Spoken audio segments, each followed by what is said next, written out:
تو ایک سائنس کا طالب علم ہونے کے ناطے جب میں نے اپنے دین کو سمجھنا چاہا تو میں قرآن کی طرف گیا. مثال طور پہ ایک ڈاکٹر کے گھر میں پیدا ہوا بچہ ڈاکٹر نہیں بنتا. بڑھئی کے گھر پیدا ہوا بچہ بڑھئی نہیں بنتا جب تک کہ وہ اپنا علم یا ٹریڈ سیکھ نہیں لیتا.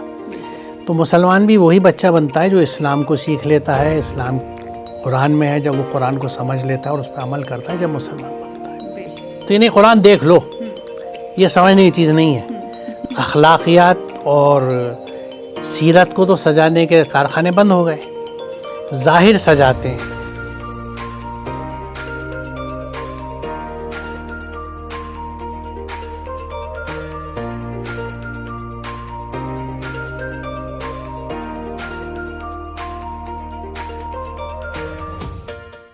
سالہ ڈیجیٹل پر سبھی ناظرین کا خیر مقدم ہے. معزز ناظرین، آج ہمارے ساتھ جو شخصیت موجود ہیں وہ مولانا آزاد نیشنل اردو یونیورسٹی کے فارمر وائس چانسلر ہیں، اور آپ کی شخصیت بھی مولانا آزاد جتنی ہی ہمہ جہت شخصیت ہے اس کا اندازہ آپ کو گفتگو کے دوران ہو ہی جائے گا. چلیے ملاقات کرتے ہیں محمد اسلم پرویز صاحب سے، جو کہ ڈاکٹر بھی ہیں.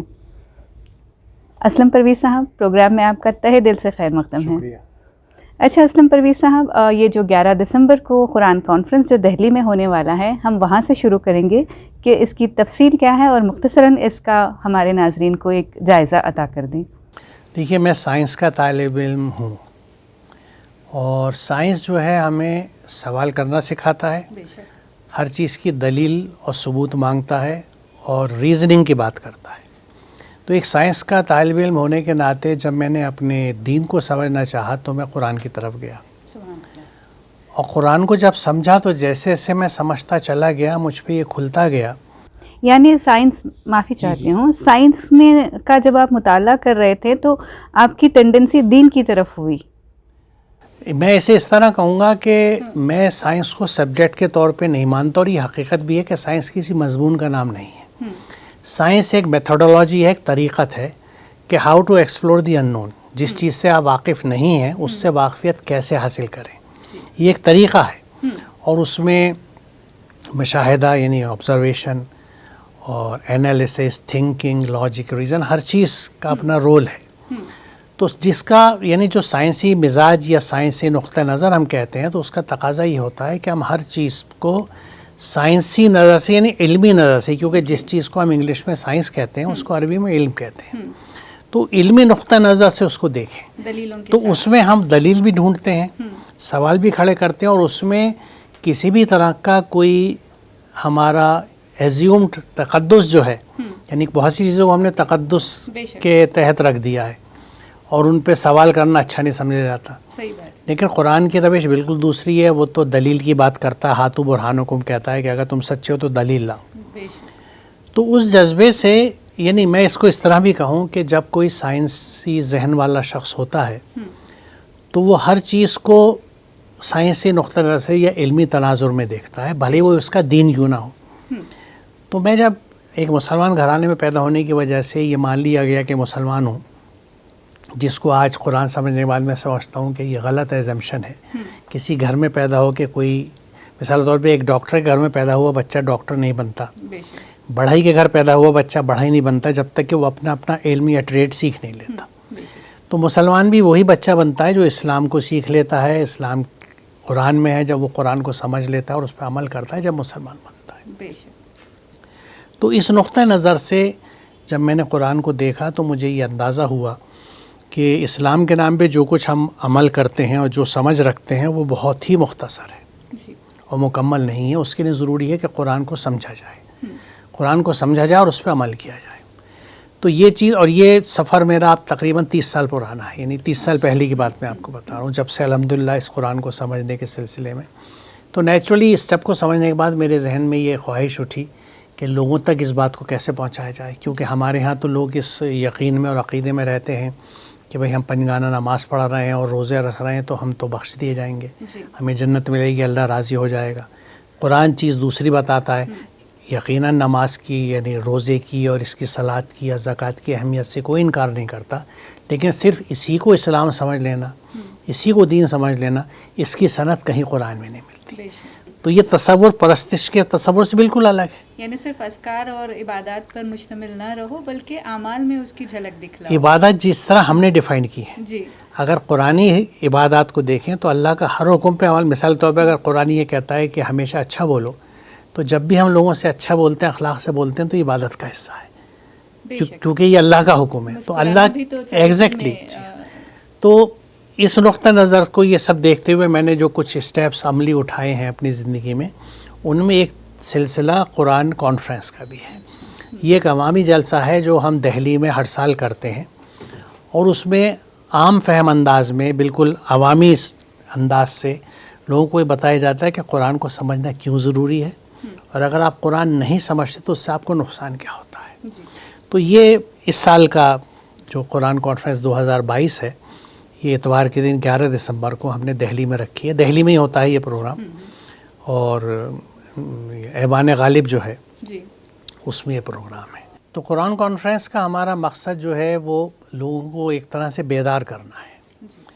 تو یعنی ہم اس طرح سے انڈائریکٹ اپروچ لے کے چل رہے ہیں, لیکن یہ اپروچ ہم زندگی میں کہیں اور نہیں لے کے چلتے. ہر معاملے میں ہم اپنی عقل اور اپنا فیصلہ لگاتے ہیں. صحیح بات. تو قرآن کے تئیں جو ہمارا رویہ ہے, اس کے نقصانات بہت ہوئے ہیں, اور اسی کو سمجھانے کے لیے ہم یہ پروگرام کرتے ہیں. اچھا, یہ جو ہمارا جیسا آپ نے بتایا کہ بلائنڈ فولڈڈ نظریہ ہے ہمارا, کہ اس میں کہیں تحقیق کی ضرورت ہی نہیں محسوس کرتے, تو آپ اس نظریے کو توڑنے کے لیے آپ نے اور کیا اقدامات کیے ہیں سر, اس بارے میں ہمیں تفصیلاً بتائیں. تو ہم نے دہلی میں, جہاں میں رہتا ہوں ذاکر نگر میں, وہیں پہ قرآن سینٹر کر کے ایک ادارہ بنایا ہے چھوٹا سا, اور اس میں ہم 9th کلاس کے بچوں کو ایڈمیشن دیتے ہیں. یہ ایک ٹیوشن سینٹر ہے, کیونکہ دیکھیں اگر آپ کسی کو قرآن پڑھانے کے لیے بلائیں گی تو بچے کو تو چھوڑیے, ماں باپ بھی دلچسپی نہیں لیں گے, کیونکہ انہیں لگے گا شام کا وقت اس کی ٹیوشن کا وقت ہے, اس کو یہ کرنا ہے, اس کو وہ کرنا ہے. اور بات صحیح بھی ہے, کیونکہ آدمی کو کوشش کرنی چاہیے سماج میں اچھے رتبے کے ساتھ نوکری کرنے کی. تو ہم نے وہاں ایک قرآن سینٹر میں ایک ٹیوشن سینٹر بنایا. یعنی قرآن سینٹر میں ہم 9th کلاس کے بچوں کو داخلہ دیتے ہیں, اور ان کو physics, chemistry, maths, biology, English, اور ہفتے میں ویک میں 3 دن اردو. اور شرط یہ ہے, یہ ساری سروس فری ہے. شرط یہ ہے کہ قرآن کا ترجمے سے ساتھ آپ کو روز پڑھنا ہے. تو ہم بچوں سے کچھ پیسے نہیں لیتے, لیکن جو اساتذہ وہاں پڑھاتے ہیں ہم نے اچھے ٹیچرز رکھے ہیں, اور ان کو پوری پیمنٹ. کتنے وقفے کے لیے یہ پڑھائی ہوتی ہے؟ یہ ہوتی ہے آپ یعنی 40 منٹ کے 4 پیریڈ ہوتے ہیں, اور 10 منٹ کا بیچ میں بریک ہوتا ہے. اچھا. تو اس طرح سے یہ 170 منٹ کا روز کا پروگرام رہتا ہے. 40 منٹ کے 4 پیریڈز ہوتے ہیں, تو اس میں ایک پیریڈ آپ قرآن کی تفہیم پر ایک یا کبھی کبھی 2. ہم اس طرح بیلنس آؤٹ کرتے ہیں کہ ایک دن میں ایک کوئی سبجیکٹ کی پڑھائی ہوگی اور ایک قرآن. ہمارے ہاں جو استاد ہیں وہ یعنی عربی کے پروفیسر ہیں, PhD ہیں, اور ندوے سے فارغ ہیں. وہ قرآن کو یعنی عربی بنیادی ان کی کلاسز اگر آپ دیکھیں تو وہ بیسک گرامر انگلش کے عربی کے پڑھا کے, اور پھر قرآن کو ہی ایک عربی کے ٹیکسٹ کے طور پر پڑھاتے ہیں. اچھا. کہ اس میں بچہ عربی بھی سمجھتا ہے اور قرآن کو بھی سمجھتا ہے. اس میں 10th کلاس میں کسی کو ایڈمیشن نہیں دیتے, جو بچے 9th میں ہوتے ہیں وہی 10th تک رہتے ہیں, کیونکہ 2 سال میں ہم ان کو پورا قرآن سمجھاتے تھے. تو اب 9th میں جس نے جتنا قرآن سمجھ لیا, 10th میں کوئی فریش آتا ہے تو اس کا وہ بیک لاگ کون پورا کرائے گا؟ نہ اتنا وقت کسی استاد کے پاس ہے, نہ اس بچے کے پاس ہوگا. تو ہم صرف 9th میں داخلہ دے کے 2 سال ان بچوں کو رکھتے ہیں. یہ قرآن سینٹر صرف دہلی میں ہے یا کہیں دوسری؟ نہیں, یہ دہلی میں ہے, لیکن اس کے لیے اب ہم نے اس سال سے, کیونکہ دیکھیے کورونا میں جہاں کچھ یعنی نقصانات تو بہت ہوئے, کچھ فائدے بھی ہوئے. اور اس میں ایک فائدہ یہ رہا کہ لوگوں نے سوشل میڈیا کا یوز سیکھ لیا. بالکل. یعنی اچھا یوز, خراب یوز تو پہلے ہی بہت ہوتا تھا, اور کرنے والے اب بھی کرتے. جی ہاں. تو اس سال سے ہم یہ کر رہے ہیں کہ قرآن سینٹر میں جس سبجیکٹ کی بھی کلاس ہوتی ہے اس سب کو ہم ریکارڈ کرتے ہیں ویڈیو پہ. اور قرآن سینٹر دہلی کے نام سے اگر آپ دیکھیں تو ہماری ایک یوٹیوب چینل ہے, اور ہمارے یہاں قرآن سینٹر میں سینٹر کی اسپیلنگ CENTER ہے. تو قرآن سینٹر دہلی آپ یوٹیوب پہ ڈالیں تو ہماری چینل کھل جائے گی. تو اس میں پلے لسٹ میں آپ دیکھیں تو آپ کو فزکس, کیمسٹری, بایولوجی اور انڈرسٹینڈنگ قرآن, یہ الگ الگ سیکشنز دیکھیں گے. فزکس کا آپ کھولیے تو 9th کلاس کی سیریلی پہلے لیسن سے کلاسز ہیں جو فزکس, یعنی اردو میڈیم کا بچہ کہیں پہ بھی ہو وہ ہماری یعنی قرآن سینٹر سے اس طرح انڈائریکٹلی جڑ سکتا ہے کہ اس کو فزکس، کیمسٹری، میتھس، بایولوجی بھی پڑھنے کا موقع ملے گا مفت میں، فری میں، اور ساتھ ہی انڈرسٹینڈنگ قرآن بھی. یعنی وہ ریگولر 2 سال کے ہمارے اس پروگرام کو، لیکچر کو بچہ اگر دیکھ لے تو وہ قرآن پورا سمجھ سکتا ہے. درست سر. لیکن ایک بات یہ بھی ہے کہ آن لائن کلاسز اور آن سائٹ کلاسز میں کافی فرق ہوتا ہے، اور آن سائٹ میں جو کنسنٹریشن بنایا جا سکتا ہے وہ آن لائن میں نہیں بنایا جا سکتا. تو اس پر کیا لیکن دیکھیے وجہ یہ اس کی وجہ سے کیا آپ کہیں دوسرے اسٹیٹس میں بھی، دوسرے شہروں میں بھی آپ کیا قرآن سینٹرز کھولنا؟ یہ میں چاہوں گا، لیکن اس میں میرے سے زیادہ رول مقامی لوگوں کا ہوگا. جی. کیونکہ اس میں دیکھیے ہمیں اچھے teachers physics, chemistry, maths, biology کے تو مل جائیں گے، تھوڑی دشواری ہو سکتی ہے لیکن مل جاتے ہیں. سب سے بڑا مسئلہ یہ آتا ہے کہ قرآن کو صحیح ڈھنگ سے پڑھانے والا ٹیچر. کیونکہ ہمارے ہاں اکثریت جو ہے وہ قرآن کو اپنے مدرسے سے کچھ پڑھ کے آتی ہے، حالانکہ مدرسوں میں بھی مکمل قرآن نہیں سمجھایا جاتا، تفکر و تدبر تو بہت کم ہوتا ہے. لیکن پھر بھی ہر مدرسے کی ایک اپنی پہچان اور مسلکی شناخت ہوتی ہے. ہوتا یہ ہے کہ بجائے اس کے کہ مدرسے میں بچوں کو داخل کر کے سب سے پہلے انہیں قرآن فہمی سکھائی جائے، ہر مدرسہ انہیں پہلے اپنے مسلک کے رنگ پہ لاتا ہے، اس کی طریقتیں سکھاتا ہے، اور جب وہ مسلکی ہو جاتے ہیں پھر انہیں قرآن پڑھایا جاتا ہے. تو وہ عموماً اس قرآن کی مدد سے اپنے مسلک کو صحیح ثابت کرنے کی جستجو میں رہتے ہیں. تو وہ پیور قرآن یا پرسٹائن قرآن یا خالص قرآن جس میں کہیں کا کوئی اثر نہ ہو، یہ پڑھانے والے ذرا مشکل سے ملتے ہیں. تو اس میں جس علاقے میں بھی لوگ سمجھیں کہ ہماری ذمہ داری، اور دیکھیے یہ بات سمجھ ہی کے ساری، کیونکہ یہ سب چیزیں وہ ہیں جو ہماری ذمہ داری ہیں. کہ میری ذمہ داری صرف میرے ہی بچے نہیں ہیں یا میرے خاندان کے نہیں ہیں، بلکہ ہر وہ بچہ جو اس ایج میں ہے اور اس کے پاس وسائل نہیں ہیں یا اس کا کوئی سرپرست نہیں ہے، تو اس کی ذمہ داری سب کی ہے، جس میں میں بھی ہوں.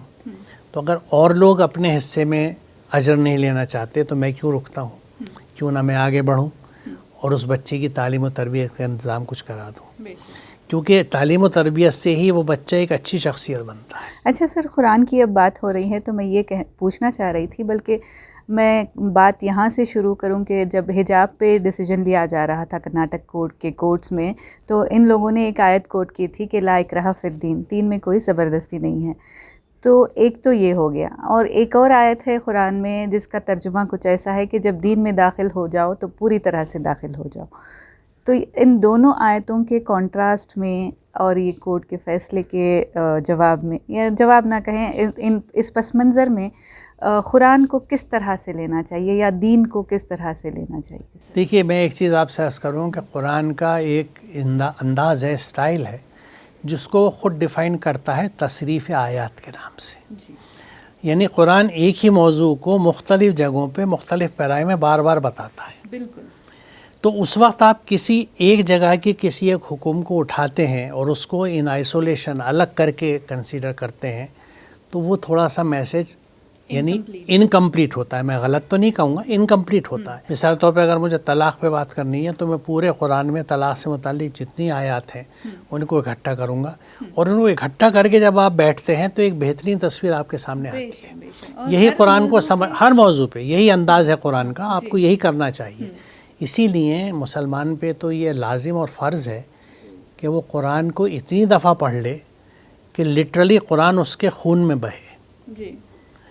اور اس کا ثبوت یہ ہوتا ہے کہ عملی زندگی میں، روزمرہ کی زندگی میں آپ کو جو کوئی بھی مسئلہ سامنے آئے، آپ کے دماغ میں آ جائے بات کہ اچھا اس کے لیے قرآن کا یہ حکم ہے. بھلی ریفرنس آپ کو یاد نہ آئے، لیکن آپ کو کنسیپٹس ہوں کہ ہاں مجھے اس موقع پہ یہ بات کرنی ہے کیونکہ یہ حکم قرآن نے دے رکھا ہے. اچھا قرآن کے حکم جو ہیں وہ جنرلائزڈ ہے، اسپیسیفک بہت کم ہے. مثال طور پہ قرآن آپ دیکھیں گے کھانے میں اسپیسیفک نہیں ہے، لباس میں اسپیسیفک نہیں ہے، تعلیم میں اسپیسیفک نہیں ہے، کیونکہ یہ ہر دور کی اور ہر زمانے کی کتابیں رہتی دنیا تک کے لیے. تو یہ خالق کی وزڈم ہے، اور ظاہر ہے خالق سے زیادہ تخلیق کو کون پہچانے گا، کہ اس نے گنجائش چھوڑ دی ہے.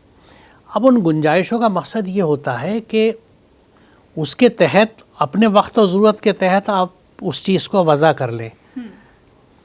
ہم اس پہ یہ سمجھیں کہ قرآن تو اس معاملے پہ خاموش ہے، یا قرآن نے تو اسپیسیفکس پہ گیا نہیں, ہمیں وضاحت نہیں کری. تو وضاحت اس لیے نہیں کری کہ اس نے اصول بتا کے اب آپ پہ چھوڑ دیا کہ آپ اپنے علاقے اور جو ٹائم ہے, جو ریسورسز ہیں, اس کے حساب سے اس پہ عمل کرنے کا طریقہ ڈھونڈیں. مثال طور پہ قرآن اگر یہ کہتا ہے کہ قل سیروا فی الارض والی جو آیت ہے کہ تم زمین میں گھومو اور دیکھو ان قوموں کا کیا انجام ہوا جنہوں نے اللہ سے بغاوت کری, اس کے احکامات سے کفر کیا. تو اب زمین پہ گھومنے کے لیے اس وقت اونٹ اور گھوڑے استعمال ہوتے تھے اور وہ رسول اللہ نے بھی کیا. اب آج کے زمانے میں انسسٹ کروں کہ نہیں, مجھے تو سنت رسول اللہ کی یہ تھی کہ میں اونٹ اور گھوڑے پہ چلوں گا. اچھا مزے کی بات یہ, اس پہ کوئی یہ شور نہیں مچاتا سنت والا, سب بھاگ کے کار میں جائیں گے, جہاز میں جائیں گے. لیکن کچھ ایشوز پہ ہم اپنے آپ کو اسی مینٹل اور ٹائم فریم میں فکس کر لیتے ہیں. رسول اللہ ہمیں سبق یہ لینا چاہیے کہ رسول اللہ نے اپنے زمانے میں جو ریسورسز تھے انہیں استعمال کیا. آج آپ کے ڈسپوزل پہ جو وسائل ہیں, جو ریسورسز ہیں, آپ انہیں استعمال کیجیے اور احسن طریقے سے کیجیے, کفایت کے ساتھ کیجیے, دکھاوا مت کیجیے, اسراف مت کیجیے اور اچھے نتیجے کے لیے کام کیجیے. کیونکہ دیکھیے میں سائنس کا آدمی ہوں نا, تو ہم کیمسٹری میں جب ایکویشنز بیلنس کرتے ہیں تو ادھر کا ادھر, ادھر کا ادھر برابر مانا جاتا ہے. تو جب قرآن یہ کہہ رہا ہے کہ تم قرآن پہ تدبر کیوں نہیں کرتے, کیا تمہارے دلوں پہ تالے پڑ گئے؟ تو اس کا مطلب یہ کہ جن کے دلوں پہ تالے پڑ گئے ہیں وہ قرآن پہ تدبر نہیں کرتے. اب آپ بتائیے, قرآن تو ہر قاری کو ایڈریس کر رہا ہے, کسی طبقے کو.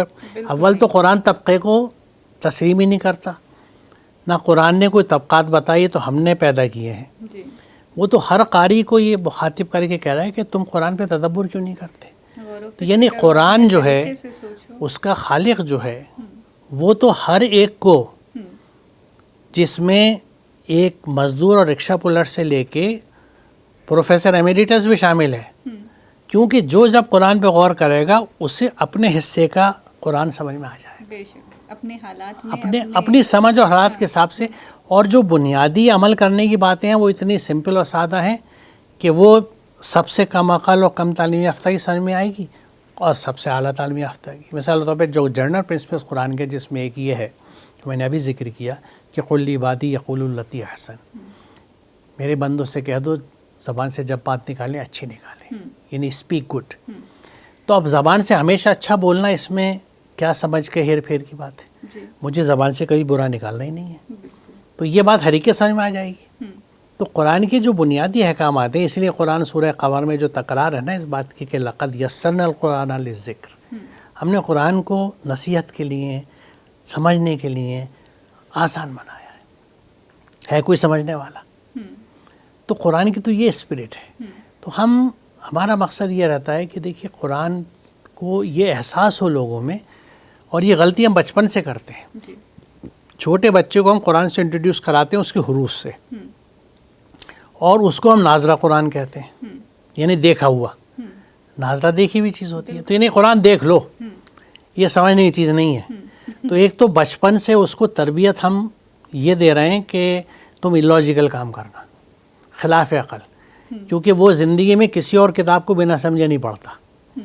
قرآن کے لیے یہ اسے میسج دیا جاتا ہے کہ اس کو سمجھنے کی ضرورت نہیں ہے, اس کو صرف پہچان لو اور پڑھ لو. اور دین زور پہ آیا تو تجوید اور قرأت سکھا دی, اور دینی ہمیہ زور پہ آئی تو حفظ کرا دیا. لیکن قرآن فہمی کی بات کہیں نہیں ہوئی. کتاب ہدایت اللہ نے تو اس کی حفاظت کا انتظام اپنے سر لیا ہے, وہ جو بھی نظم ہو اس کا, آپ کو تو حکم ہے اس عمل کرنے کا. جو میں نے ابھی یہ آیت جو رکھی تھی کہ اتبعوا ما انزل الیکم من ربکم, اتباع کرو جو تمہارے رب کی طرف سے نازل ہوا ہے. تو وہ اتباع کیسی ہوگی جب ہم سمجھ ہی نہیں رہے کہ اس میں احکامات کیا ہیں. تو یہ اتنی زبردست ایک ہپوکریسی سی ہے, اور ہمارے یعنی سمجھ میں, عقیدے میں اور عمل میں زبردست فرق ہے.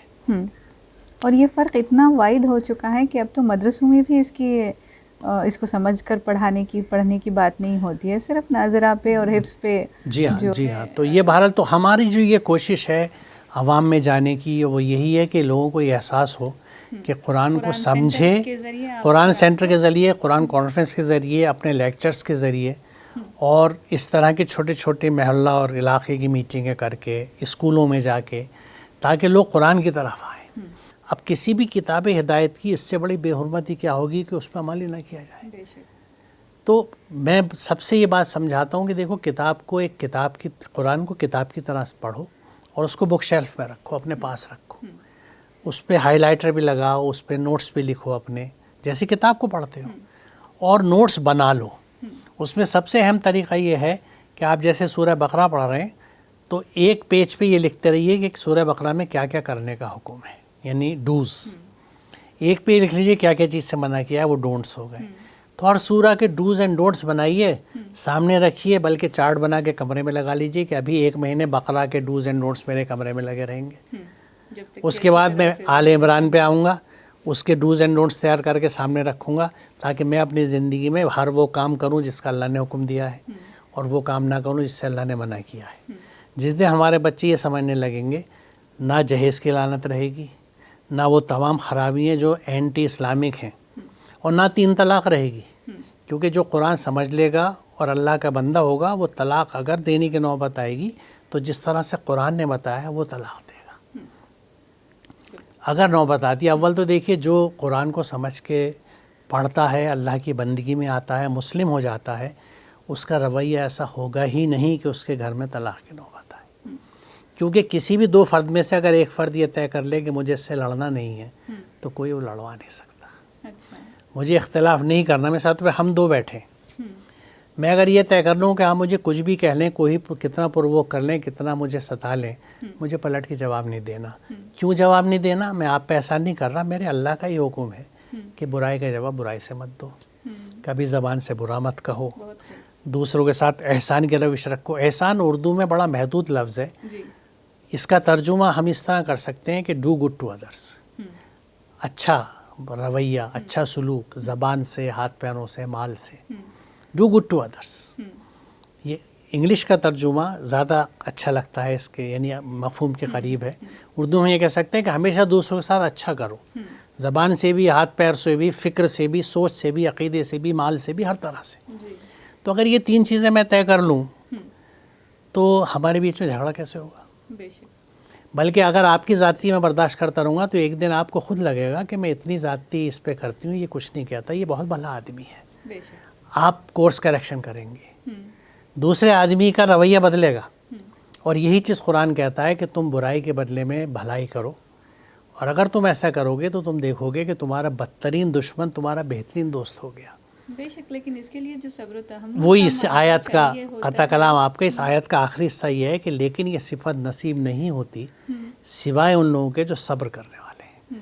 اور صبر جو ہے یہ عربی کا صبر الگ ہے، اردو کا صبر الگ ہے۔ اردو کا صبر ہے بالکل بیٹھ جانا ہاتھ پیر چھوڑ کے، عربی کے صبر میں پیشنس کے ساتھ یعنی تحمل کے ساتھ پرزیویرنس بھی ہے، یعنی جہد مسلسل۔ اب یعنی مجھے اگر کسی ایک ایکس کو ان کو یعنی ان کے رویے خراب ہیں میرے ساتھ، لیکن میں ان کے ساتھ کتنے وہ خواراب کریں، میں ہر دفعہ اچھا، حالانکہ اس میں بہت تحمل چاہیے، کیونکہ 1 دفعہ 2 دفعہ 3 دفعہ آپ اچھا بولتے ہیں، دوسرا آدمی برا جواب دیتا ہے، پرووک آپ نہ ہوں۔ دیکھیے اگر پرووک ہوتے ہیں تو اس کا مطلب ہے اندر شیطان ہے بیٹھا ہوا۔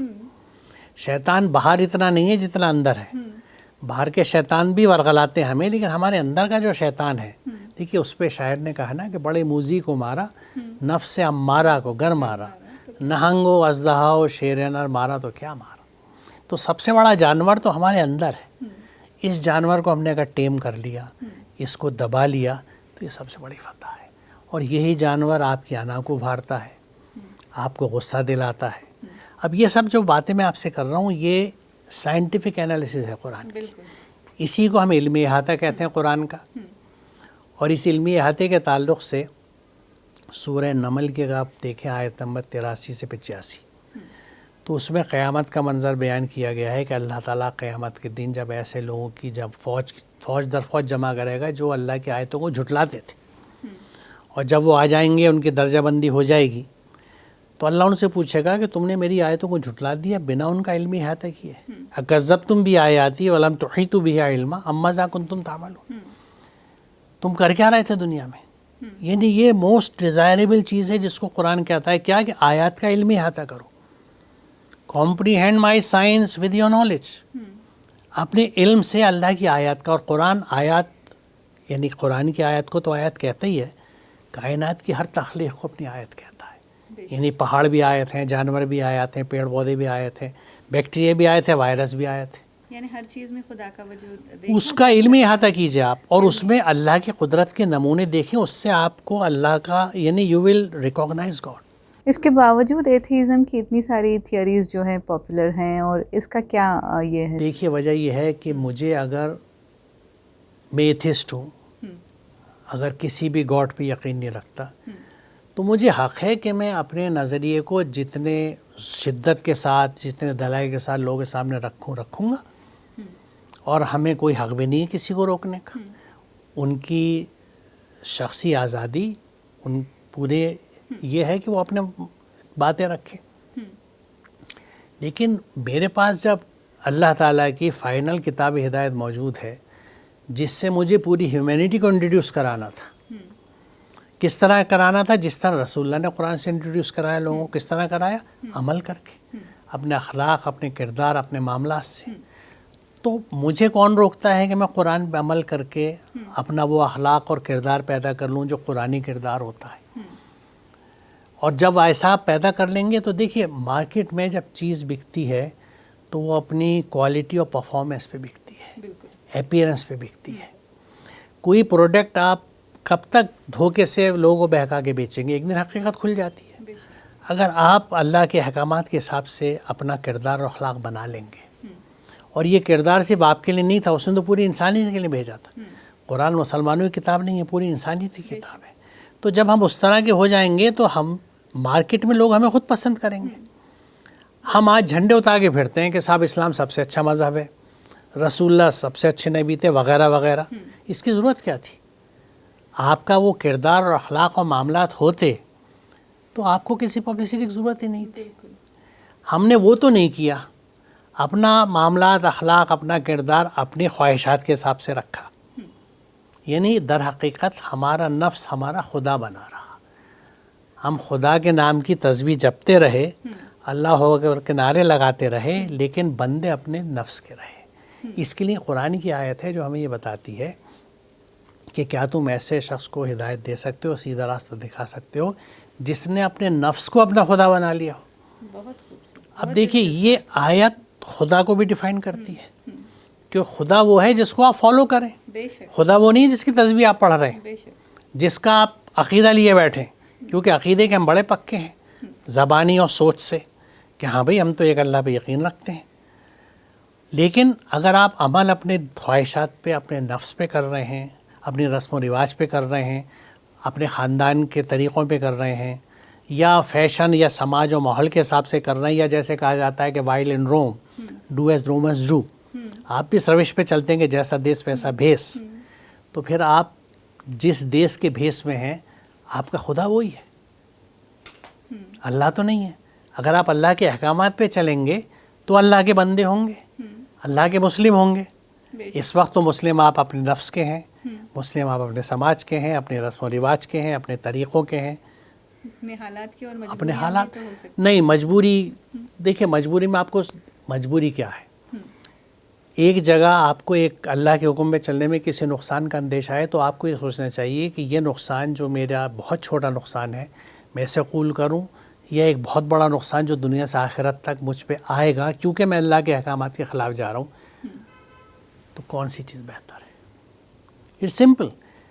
کہیں کوئی کنفیوژن بھی نہیں ہے, بلکہ آپ سمجھیے کسی سے آپ یہ کہیں, جیسے ایک زمانے میں ایک کھیل ہوا کرتا تھا کہ دیکھو یہ سامنے جو دروازہ ہے اس کے پیچھے پتہ نہیں کتنی دولت ہے, بے شمار, اور یہ ایک لفافہ 70 روپے کا ہے, تم 70 روپے لے لو, یہ مجھے دے دو. کوئی دے گا؟ یہ 70 سالہ زندگی, 80 سالہ زندگی اور ایک ابدی زندگی سکون کی, تو 80 سال کو دیکھیں گے یا ابدی سال کو دیکھیں گے؟ جبکہ اس کا ایک اور رخ بھی ہے, یہ تو وہ چیزیں ہیں جو عام کہاوت میں ہیں. اللہ کے احکامات پہ چلنے والوں کی دنیا بھی اچھی ہوتی ہے اور آخرت بھی اچھی ہوتی ہے. ان کی جنت دنیا سے شروع ہو جاتی ہے. ان کو آپ بے چین نہیں پائیں گی, انہیں پرسکون پائیں گی, اور اپنے اندر میں خوش ہوں گے. آج بھی ایسے مل جاتے لوگ جنہیں ہم اللہ والا کہتے ہیں, فقیر صفت کہتے ہیں, درویش منش کہتے ہیں, کنٹینٹڈ, خوش, ہر ایک کی خدمت کے لیے تیار. یہ وہ لوگ ہیں جو اللہ کے رنگ میں آ گئے, صبغت اللہ والے لوگ، اور جو اپنی نفس پرستی میں رہتے ہیں وہ یہاں سے یہ لے لوں، یہ لے لوں، یہاں سے پیسہ مل جائے، یہ پوزیشن بھی مل جائے، یہ اپوائنٹمنٹ بھی مل جائے، اور شاید میں پھر بہت بڑا آدمی بن جاؤں گا. نہیں ہوتا. آپ کو ہر طرح کی کامیابی دنیا میں بھی اور آخرت میں بھی اللہ کے احکامات سے ہے. آپ ٹریجڈی یہ ہے دیکھیے کہ اللہ کے احکامات قرآن میں، قرآن کو ہم سمجھ کے نہیں پڑھتے، تو پھر ہم کر کیا رہے ہیں؟ یہ ایک اتنی عجیب بات ہے کہ پڑھے لکھے سمجھدار لوگ جو ادروائز بہت انٹیلیجنٹ ہیں بلکہ پسند کرتے ہیں اپنے آپ کو انٹلیکچوئلز گروپ میں رکھوانا، قرآن کو بنا سمجھے پڑھتے ہیں. How is it possible? آپ یہ نہیں سوچتے کہ اس کتاب کو میں بنا سمجھے پڑھ رہا ہوں، اس میں کیا ہے مجھے پتہ ہی نہیں. تو اصل چیز یہ ہے کہ let's be scientific in our attitude. ہمارا رویہ علمی رویہ ہونا چاہیے، ہم قرآن کو سمجھیں اور اس پہ عمل کریں تاکہ ہم اس رنگ میں رنگ سکیں جس میں ایک بندے کو ہونا چاہیے. بے شک. موجودہ حالات میں آپ سالہ ڈیجیٹل کے ناظرین کو اس تعلق سے کیا پیغام دینا چاہیں گے سر کہ کیا کریں ان حالات میں جبکہ ہر جگہ آپ سمجھ سکتے ہیں سر؟ یعنی ظاہر پہ فوکس کرنے میں ہم اصل چیز بھول گئے. یعنی ایک طرح سے یہ اسلامک پارلر ہو گیا. جیسے بیوٹی پارلر میں بیوٹی سجائی جاتی ہے، اخلاقیات اور سیرت کو تو سجانے کے کارخانے بند ہو گئے. ظاہر سجاتے ہیں تو دنیا دار ظاہر وہاں سماجتے ہیں، ہم اپنے آپ کو سو کالڈ دیندار کر کے ظاہر کو ایسے بیوٹیفائی کرتے ہیں. اصل چیز یہ ہے کہ یہاں پہ بھی حجاب کے معاملے میں مانتا ہوں کہ واضح کلیئر کٹ قرآن میں احکامات ہیں، لیکن کیا صرف یہی حکم ہے یا اس کو ہم نے بھی ایک ایشو بنا کے اپنی کہیں سے سیاست کی یا پولیٹیکل یا کوئی اور دکان چمکانا چاہتے ہیں؟ کیونکہ پہلی بات تو یہ ہے نا کہ قرآن فرض ہے ہر ایک کے اوپر. سورہ قصص کی آیت نمبر 85 دیکھ لیجئے، اس کو سمجھنے کا اہتمام ہم کہاں کرتے ہیں؟ تو قرآن کو ٹکڑوں میں اٹھا کے اور اس کے لیے ہم یعنی ایک طرح سے لڑتے پھریں، یہ چیز بھی غلط ہے. بالکل، جس طرح سے مختلف آیات کا جو ہے کنٹروورشل ترجمے بھی کیے جاتے ہیں. جی تو نہیں، خود تراجم میں، کیونکہ دیکھیں میں اپنے اس 30 سال کے سفر میں ایک طالب علم رہنے کے طور پہ میں خود اس بات کو جانتا ہوں کہ قرآن کے تراجم میں کمی ہے. اسی لیے میں یہ نہیں کہہ رہا کہ ہم دیکھیں وجہ کیا ہے کہ قرآن کا علم سے براہ راست تعلق ہے. جیسے جیسے علم بڑھے گا قرآن کی فہم بڑھے گی، اور ہر زمانے میں اپنی ایگزیکٹلی. اور اس میں صرف ہمیں سمجھنا یہ چاہیے کہ جب آج کے نئے زمانے کے اسلوب اور علم کے حساب سے قرآن سمجھا جا رہا ہے، تو جب ہم یہ کر رہے ہیں تو اس کا مطلب نہیں پیچھے جو لوگ کر گئے وہ غلط کر گئے. انہوں نے اپنے وقت کے حساب سے ٹھیک کیا تھا، آج کے وقت کے حساب سے قرآن پہ ایک نئی سوچ اور نئی سمجھ کی نیو انڈرسٹینڈنگ کی ضرورت ہے، اور وہ ہر وقت ہونی چاہیے کیونکہ اب جس حساب سے علم پھیل رہا ہے تو آپ کو تو ہر سال قرآن پہ ایک نیا ڈسکورس اور نیا ڈسکشن، ایک نیا نیریٹو تیار کرنا ہوگا. جس طرح سائنسی ایجادات پر ڈیولپمنٹس ہوتی ہیں، ایڈوانسمنٹس ہوتی ہیں، اسی طرح اس کی انٹرپریٹیشن. تو میں صرف یہ کہنا چاہوں گا کہ قرآن سے جڑے بنا کوئی کامیابی ہمیں نہیں مل سکتی. کیونکہ دیکھیں قرآن کی آیت یہ کہتی ہے کہ وَلَا تَحِنُوا وَلَا تَحْزَنُوا وَأَنْتُمُ الْأَعْلَوْنَ إِن كُنتُم مُؤْمِنِينَ. اعلون کا مطلب ہے بیسٹ آف دا بیسٹ. تو قرآن یہ کہتا ہے کہ اگر تم مومن ہو تو you will be amongst the best of their, آپ بہترینوں میں سے ہوں گے. تو اگر آج ہم بہترینوں میں سے نہیں ہیں تو ہمیں سمجھ لینا چاہیے مومن نہیں ہیں. مومن کیوں نہیں ہے؟ کیونکہ ہم اللہ پہ ایمان تو رکھتے ہیں لیکن اس کی کتاب پہ ایمان صرف زبانی رکھتے ہیں، عملاً نہیں رکھتے. کیونکہ واٹ میٹرس از عمل. سورہ انعام کی آیت نمبر آپ دیکھیں، غالب نمبر 185 ہے، جس میں کہا جاتا ہے کہ ہر شخص کا درجہ اس کے عمل کے حساب سے، اور اللہ تمہارے عمل سے غافل نہیں ہے. ہم جو کچھ کرتے ہیں اللہ اس سے غافل بھی نہیں ہے، بہت باخبر ہے، اور وہ ہر وقت ہمارے ساتھ ہے. ہوا معکم اینما کنتم، تم جہاں پہ بھی ہو اللہ تمہارے ساتھ ہے. تو ہماری ہر چیز ریکارڈ ہو رہی ہے. تو اگر ہمارے عمل قرآن کے حساب سے نہیں ہے تو ہمیں اللہ کی مدد نہیں ملے گی. اگر ہم اللہ کے احکامات کو سمجھ کے عمل کریں گے تو ہم اعلون میں سے ہو جائیں گے. قرآن کا فارمولہ ہے. تو ہماری جتنے بھی مسائل ہیں وہ چاہے ملک کے ہوں یا باہر کے ہوں، ان کا صرف حل یہ ہے کہ ہم قرآن سے جڑیں، قرآن کو سمجھیں، اس پہ عمل کریں، کوئی اچھا انسان بنے. کیونکہ قرآن آپ کو انکلوسیو بناتا ہے، ہر انسان کو عزت کرنا سکھاتا ہے، ہر مذہب کی عزت سکھاتا ہے، ہر ایک کی خدمت کرنا سکھاتا ہے، کسی سے جھگڑنے کو منع کرتا ہے، اور آپ کو امن کا ضمانتی بناتا ہے. کیونکہ مومن کا مطلب ہی وہ ہے جو امن کا ضمانتی ہو. اللہ کے ناموں میں ایک نام المومن ہے، کیونکہ وہ اس کا پورا نظام امن میں رہتا ہے. تو مومن کا اور ایمان لانے کا مطلب یہ ہے کہ ہم اللہ کے نظام امن میں آ گئے. اب اس چیز کو کون سمجھتا ہے؟ ایمان کا یہ رخ الف میم نون کا مادہ ہے. ایمان کا، امن کا اور مومن کا ایسا رشتہ ہے. اور یہ مجھ سے بھی لوگ کہتے ہیں، مثالوں پہ جب یہ میں آیت سناتا ہوں کہ برائی کے بدلے میں بھلائی کرو اور برائی کو بہترین بھلائی سے دفاع کرو، یہ 2 جگہ آیتیں جو قرآن کی ہیں، تو وہ کہتے ہیں صاحب کمال ہے آج کے حالات میں، ہم کیا پٹتے رہیں؟ تو وہ سمجھتے، میں کہتا ٹھیک ہے مت پٹیے، تو دیکھ لیجئے مسئلے حل کر کے دیکھ لیجئے. آپ گراف دیکھ لیجئے پیچھے بڑھ رہا ہے کہ کم ہو رہا ہے. آپ کے طریقے سے بھی تو حل نہیں ہو رہا ہے مسئلہ. آپ اس رویج پہ آئے گا ہیں. مسلمان دیکھیں، مسلمان جب مسلم ہو جائے گا، مسلم کس کا؟ اللہ کے احکامات کا، اپنے نفس کا نہیں، اپنے اکابرین کا نہیں، بڑوں کا نہیں، قرآن کا. تو جب آپ قرآن کے مسلم ہو جائیں گے تو آپ کے معاملات ٹھیک ہو جائیں گے. ہم قرآن کے مسلم نہیں ہیں. دیکھیے بڑوں اور اکابرین کے تعلق سے قرآن کی ایک آیت ہے جو میں خاص طور سے یہاں شیئر کرنا چاہوں گا آپ کے ناظرین سے، کہ قرآن کی ایک آیت ہے، یہ کہتی ہے کہ قیامت کے دن، یعنی اس وقت کا ذکر ہے کہ جب جہنم میں ان لوگوں کے چہرے الٹے پلٹے جائیں گے، جو لوگ آگ میں پڑے جہنم کی، تو وہ یہ کہیں گے کاش ہم نے اللہ اور اس کے رسول کی اتباع کری ہوتی، اس کو فالو کیا ہوتا. ہم نے اپنے بڑوں کی اور بزرگوں کی اتباع کری، ان کے کہنے پہ چلے اور انہوں نے ہمیں گمراہ کر دیا، یعنی ہم یہاں تک آ گئے. کہ عمل کا حساب ہوتا ہے. اس لیے جو قیامت کے دن جس چیز کا ذکر ہوتا ہے وہ نامہ اعمال ہے، نامہ اسکار یا افکار نہیں ہے. ہمارے افکار اور اسکار پہ بڑا زور ہے، اعمال ہمارے بہت کم زور ہے. اسی کو میں یہ سخت بات کہہ رہا ہوں کہ یہی قرآن کو جھٹلانا ہے، یہی منافقت ہے کہ ہمارے قول و فعل میں تضاد ہو. ہمارا عقیدہ کچھ ہے، ہمارا عمل کچھ ہے، اور حقیقت یہ ہے کہ ہم وہ ہیں جو عمل ہے ہمارا، ہم وہ نہیں ہیں جس کا عقیدہ رکھتے ہیں.